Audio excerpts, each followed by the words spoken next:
உங்கள் favourite TV ஷோக்களை இனி miss பண்ண தேவையில்லை. ZEE5 இல் முற்றிலும் இலவசமாக காணுங்கள், இங்கேயும் எப்பொழுதும். இது உன்னோட குழந்தை இல்லைனா வேற யார் குழந்தை?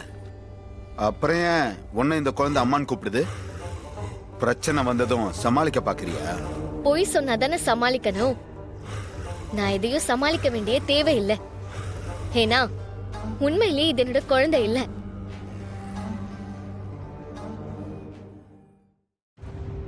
ரேவதி, இந்த சிவனாண்டிக்கு நீ பதில் சொல்லணுங்கிற அவசியம் இல்ல.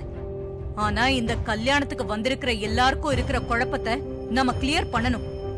அதனால விஷயம் என்னன்னு எல்லாருக்கும் புரியுற மாதிரி கொஞ்சம் தெளிவா சொல்லு. சரிம்மா, சொல்றேன், எல்லாரும் கேட்டுக்கோங்க.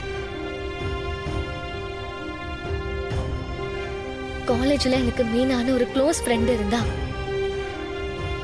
நானும் அவளும் சேர்ந்து ஏதாவது ஹோட்டல்ல சாப்பிட போனாலும், சினிமாவுக்கு போனாலும், இல்ல வேற எங்கேயாவது போனாலும் ஒன்னா போவோம் வருவோம். அவளும் நானும் எல்லா விஷயத்தையும் ஷேர் பண்ணிக்குவோம். எதையுமே மறைச்சதில்ல. அப்பதான் அவ ஒருத்தனை லவ் பண்றதா சொல்லி அவனையே கல்யாணம் பண்ணிக்க போறதா சொன்னா. 2 பேர் வீட்லயும் பலத்த எதிர்ப்பு. அத மீறி கல்யாணம் பண்ணிக்க நினைச்சாங்க. அப்ப நான் தான் அவங்களுக்கு சப்போர்ட்டா இருந்து ரெஜிஸ்டர் மேரேஜ் பண்ணி வச்சேன்.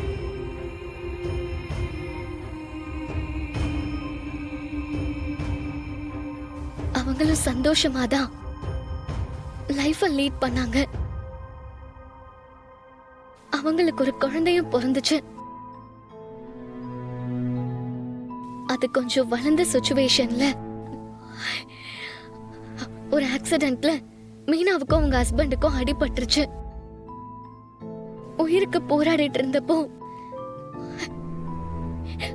அவங்க 2 பேரோட சொந்தக்காரங்க யாருமே இந்த குழந்தையை ஏத்துக்க முன் வரல.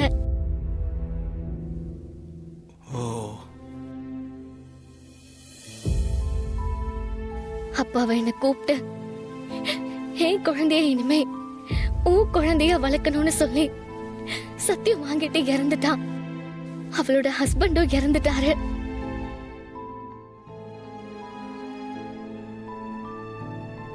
இந்த மாதிரி ஒரு சூழ்நிலையில என் க்ளோஸ் ஃப்ரெண்டுக்கு பிறந்த குழந்தை இது. நானும் அவளை கைவிடுறது மனுஷ தன்மையே இல்லையே. அப்பவே முடிவு பண்ணிட்டேன், இந்த குழந்தை இனிமே என்னோட பொறுப்புன்னு நான் டிசைட் பண்ணிட்டேன்.